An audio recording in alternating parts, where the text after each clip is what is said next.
सर्वांना नमस्कार. सद्गुरू श्री गोंदवलेकर महाराजांच्या अमृतमय वाणीला नमन करून आजच्या प्रवचनाची सुरुवात करूया.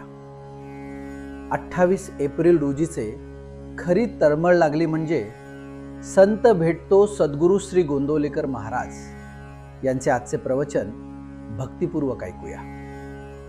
असंताची आवड नाहीशी होईल तेव्हाच संत हवासा वाटेल. विषय आपल्याला त्रास देतात, पण ते सोडावे कसे हे समजत नाही. जंगलात सापडलेल्या माणसाप्रमाणे आपले झाले आहे. आपली वाट चुकली आहे असे ज्याला वाटेल तोच जंगलातून बाहेर पडण्याची वाट विचारतो.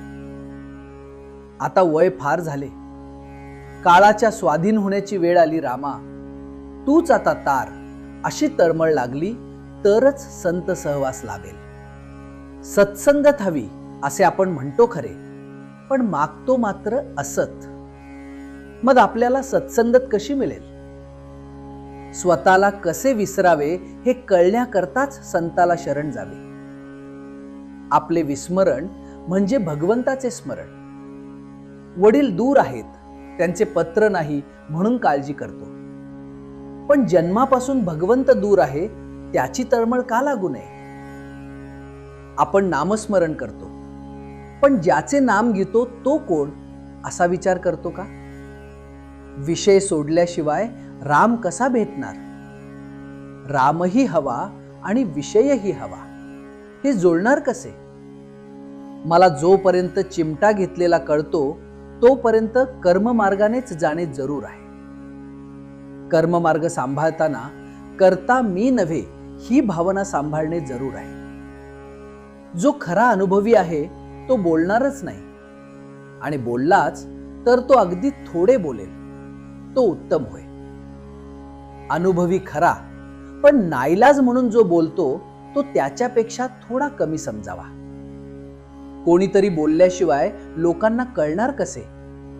म्हणून हे लोक कमीपणा पत्करूनही पुष्कळ बोलतात. परंतु अनुभव नसताना उगीच शब्द पांडित्य करणारे हे अगदी खालच्या दर्जाचे होत. ज्याला अनुभव कमी त्याला शब्द पांडित्य फार असते. जो जगाला फसवणार नाही आणि स्वतःही फसणार नाही असाच मनुष्य जगाला मार्गाला लावू शकेल. कित्येक साधू दगड मारतात किंवा शिव्या देतात तरी लोक त्यांच्या मागे लागतात, कारण त्यांच्या शिव्या दे देखील आशीर्वादाप्रमाणे असतात. हे कित्येक लोकांच्या ध्यानी येत नाही. एखादा मुलगा बापाला म्हणू लागला की मी इतका जवळचा पण मला मिळतो मार, आणि तो लांबचा पोर त्याचे मात्र लाड. पण तो मारच आपल्या हितासाठी असतो हे त्याला नाही समजत. साधूच्या बोलण्यामध्ये किंवा मारण्यामध्ये सुद्धा दुष्ट बुद्धी नसते.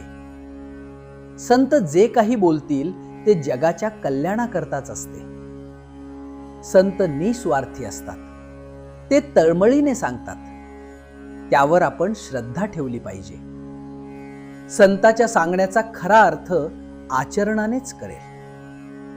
आजचे बोधवचन, संतांच्या संगतीत आपण गेलो की आपले कर्तृत्व संपले. श्रीराम. जय राम.